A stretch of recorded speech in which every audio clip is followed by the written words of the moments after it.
Boom, boom. This is Ken, everybody. Welcome back to the channel. All right. Got a little bit of more Azur laying on top. So I just put out a video previously here. This is the follow-up video on that. So let's talk about the ships that we've got here in this Universe and Unison event. Got some really good ships to talk about here. So let's go ahead and start off with Ballin. You get Ballin from right here, Ballin. She's French. She's was in the French event back a while back, so she has another ship, as do all of these ships have previous ships.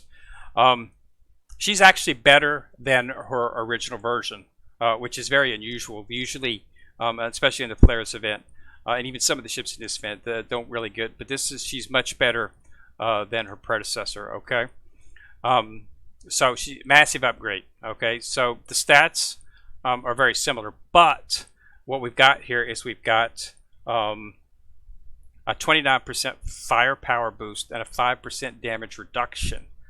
Okay, she's a destroyer, so you have to understand that destroyers, light armor, they get trash mobs, they get wiped out easy.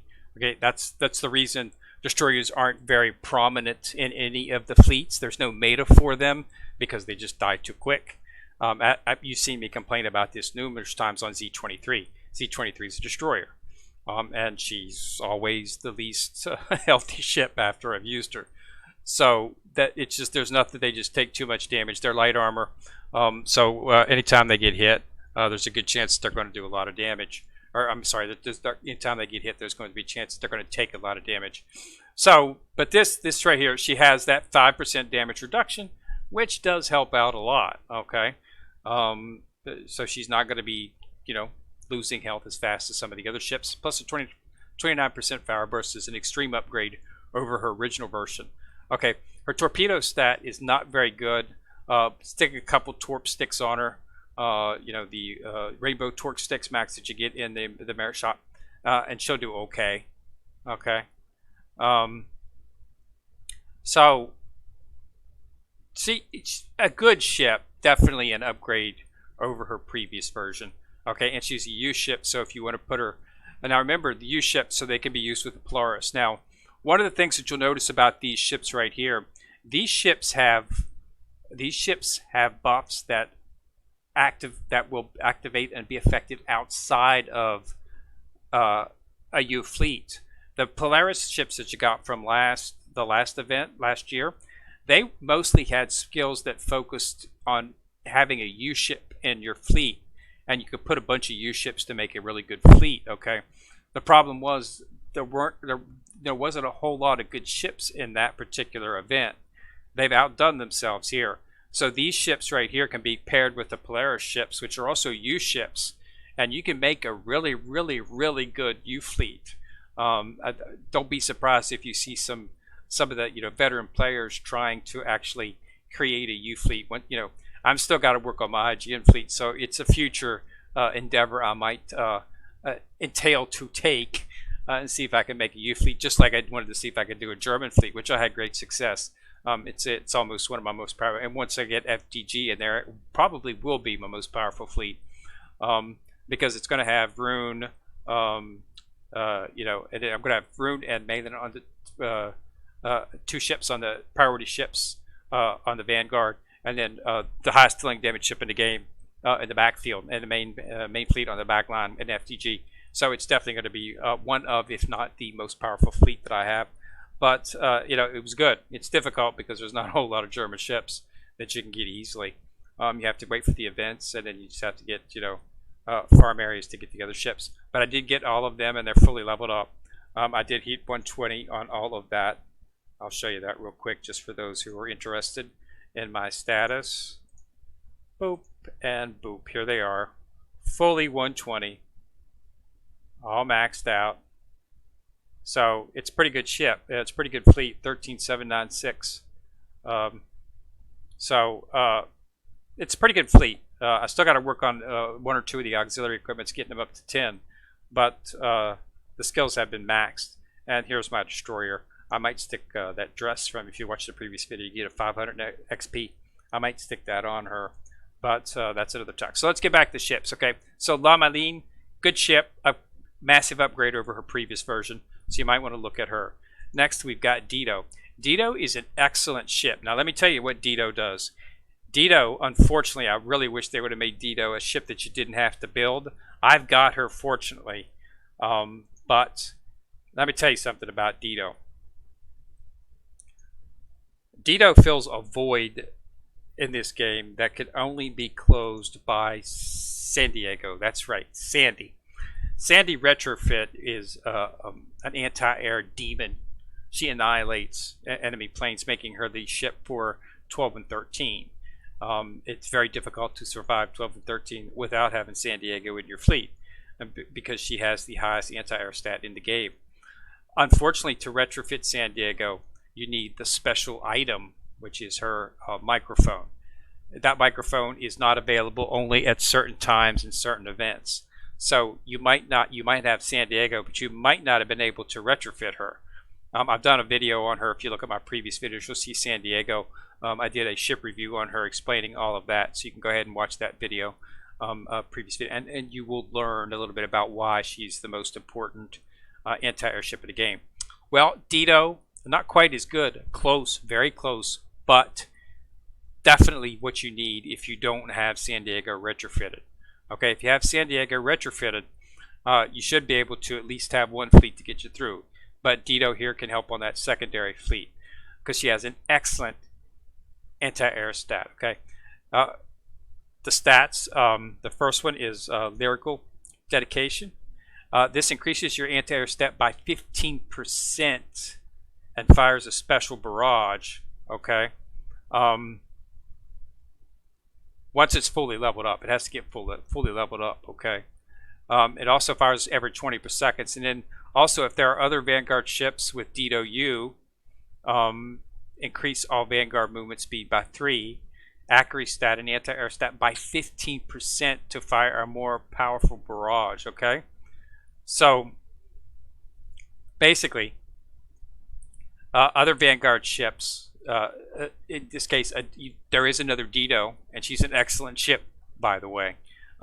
So you could compare it like having a double Dido team is what some of the people were talking about, because you could do that there. So any other Vanguard ships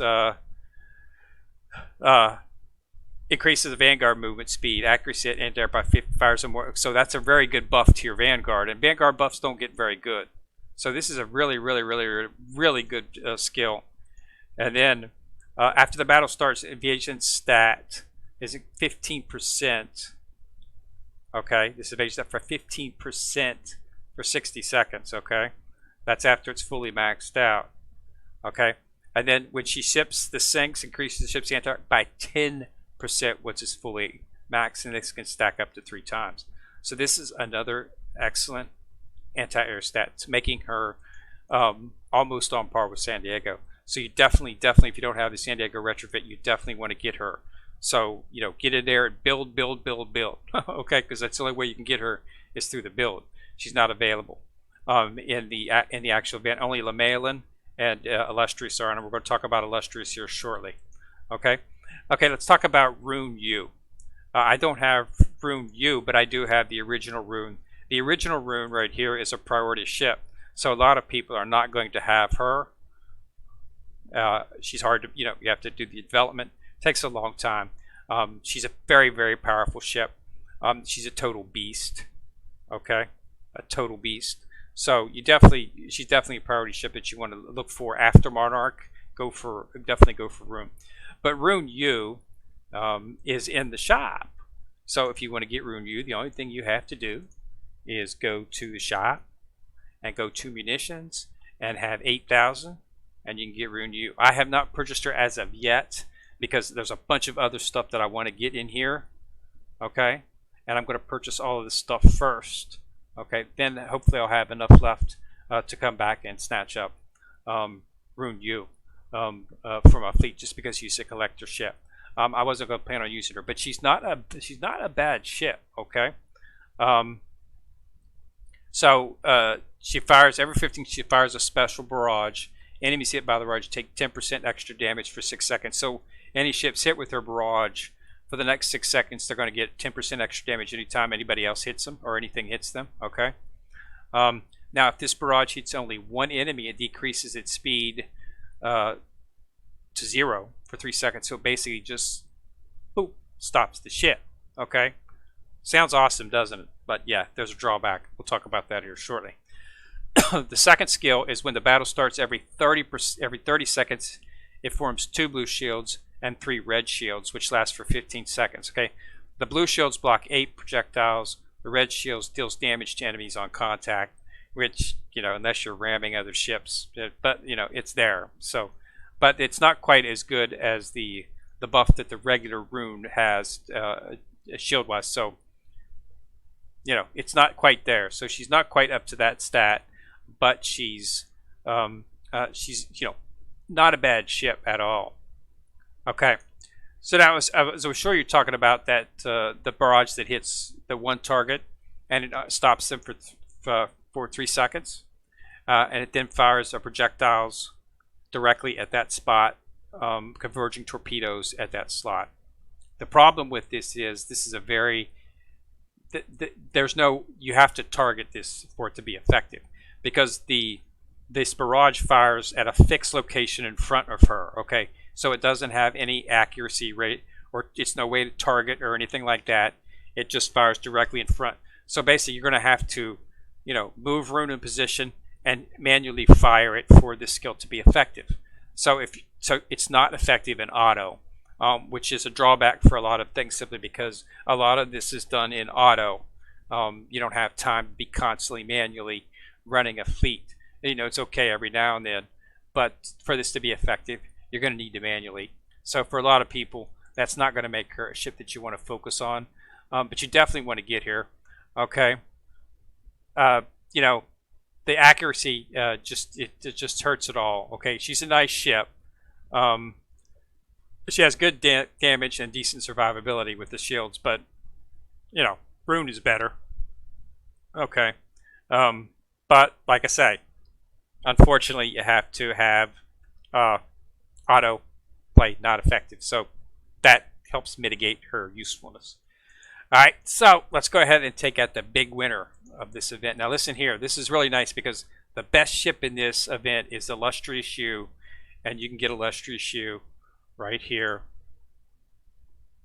Okay, check your rewards. She's right down here at 10,000. You get her first copy. You get a bunch of other copies of her farther down if you want to fully limit break her using copies of her ship. So, but yeah, you get her inside of the event, so that's really nice. Okay, we have to talk a little bit about what she does. Okay, now Illustrious, after finished loading an airstrike, she slows all screen enemies by 30% for 4 seconds. Okay, so that's amazing. So she loads an airstrike. Okay, all the enemies get slowed by 30% for 4 seconds. Okay, and it triggers one of the 3 following effects. Okay, first, you can get a decreased evasion stat for all on-screen enemies by 15% for 10 seconds, which is pretty nice. Also, it can increase your Vanguard. The second one is increase a Vanguard's damage dealt by 15% and reduce main fleet damage taken by 10% for 10 seconds. That's totally awesome. And then the third possible is increases the main fleet damage dealt by 10% and reduces Vanguard damage taken by 10% for 10 seconds. So you're going to get a 10-second buff, one of those 3 buffs, and all 3 are awesome. All 3 are extremely useful. Okay, so that's on her first skill. Okay, now the second skill is when launching an airstrike, it has a 100% chance to fire a special aviation barrage, and that's once you fully max it, it's 100%. So you're guaranteed to get that aviation barrage. And this aviation barrage is pretty good. Okay, now at level 10, it sends out 2 aircrafts. Okay, and they throw out HE shells. That's right, aircraft using HE shells. I know, it's freaky. I mean, it's just ridiculous the damage that this is going to put out. You've got all those planes dropping HE shells. Okay, all right, so you got 2 aircraft dropping HE shells, which are going to do splash damage all over the screen. Okay, and now, you know, HE shells have modifiers. Okay, and the HE shells just, you know, 180% modifier against light armor. I mean, that's going to literally, I mean, trash mobs are going to be completely obliterated in one shot. One shell will pretty much destroy an entire vanguard, uh, you know, if they have light armor. Okay, so you know that's you know that is totally awesome. Okay, so she's a really really good ship. With that barrage, it just totally works. Okay, um, so the barrage. You know, it's pretty tight. Okay, but because of its an HE shell, it's going to do some splash damage. So they're going to be able. It's going to do some pretty good damage. Um, it's also extremely very fast. Okay, so even though that you can hit moving enemies as well too, which makes it very good. So this is an excellent skill. That's one of the reasons that she's got. So she has excellent DPS. Okay, and that was the problem before. Was the illustrious? She didn't do much damage compared to the other aircraft carriers. She wasn't, you know, she wasn't like weak, but there were other carriers that were a lot better that you could use. You know, but she's an HMS ship, so you can always use her in HMS fleet and get a buff from Queen Elizabeth. But yeah, but you know, she just didn't have she wasn't very much a usable ship in terms. But now this makes her extremely good. She's a use ship. Okay, so definitely want to get her. Okay, and this is going to make her. The problem with the evasion reduction part is the fact that in Chapter 13 they already have low evasion stats, so it's really, you know, she's not good. That buff is not going to be supremely useful on Chapter 13, but the other two would be really good. So definitely might want to consider taking her. And it's random, so whichever one of the three buffs you're going to get is hit or miss. You know, there's no way to tell. You know, it's just basically whatever it throws at you. But anyway, you definitely want to consider getting her because she's an excellent ship. Tashkent, not going to say much about her. You can take a look. She does similar skills to what she does on her original version, but her original version is not comparable. The original version is much more powerful. Okay, she's lost 31% firepower, and her main gun efficiency is increased by 10%. Okay, so you know, running her with 3 carriers might be something that you want to consider. Would make her a little bit do, but in terms of pure damage and effective skills, the original is a lot better. So you might want to go with her. Another good ship that you might want to consider getting is Tahu. Okay, now Tahu's a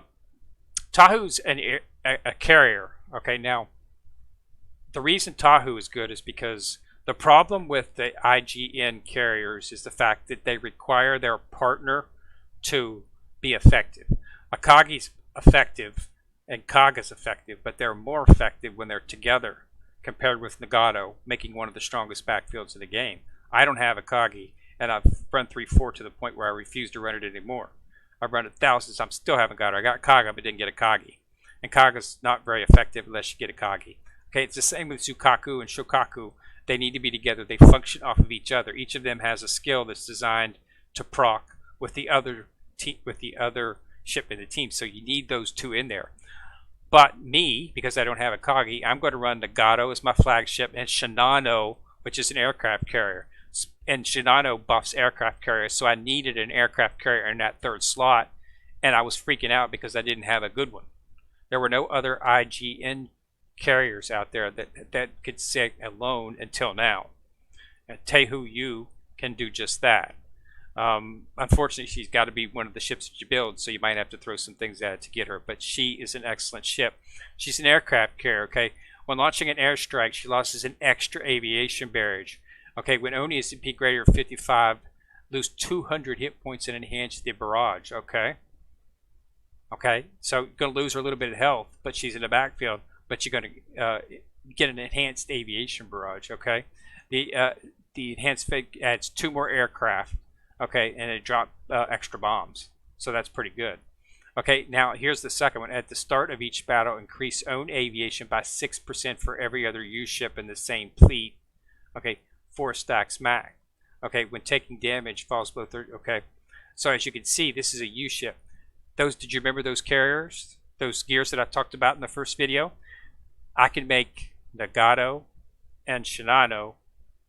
Well, I wouldn't want to do Nagato because Nagato is not a carrier, but I could put one of those U devices on Shinano, and I was thinking about putting the heels on because that gives, you know, that the buffs that get are for heavy cruisers. I could put that on her, okay, and that would make her U ship, so she would get a double buff. So Shinano would be buffing aircraft carriers. Tahu would be buffing aircraft carriers, okay, and she would be getting a buff because she'd be making a U ship, okay. So there's multiple ways. Nagato was going to be given an IGN buff. So everything's going to be buffing everybody. So this IGN fleet could be literally ridiculous with buffing everybody up. I could conceivably have a hugely powerful IGN fleet. So this came out at a perfect time. And Tahu is the missing piece to that. And so definitely, if you're going to run Shinano and Nagato, which I am going to be, then you definitely want to get that. Okay.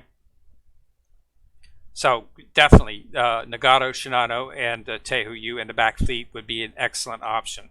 Okay, Akagi is the best of those, but I don't have Akagi, so that's not an option for me. So I'll take the next best thing. Okay, so but it's going to be really good, really good with that. So definitely want to look at that. Okay, so definitely want to try to get her if you're going to run the Nagato, Shinano. Okay, on this other ship's Baltimore U, she's weaker than her original form. Okay, so not much said. Albacore U, she's not a bad sub, but she's actually weaker than most other SR submarines. So you might just want to get her to collector, but you got the other Albacore, which is a lot better. So you might want to go with her. And then so you know, it is what it is. But all the other ships are excellent. So this was a very good fleet. So definitely you want to get, you know, Lamal, you want to try to get her. Definitely get Illustrious and Tahu. You know, excellent ships. Okay, so thanks a lot for watching the video, and remember to subscribe to the channel. Once you subscribe, then you'll see a bell. Click on that bell, you get notified each time I drop a video. So this is Ken coming at you from the corner, signing out.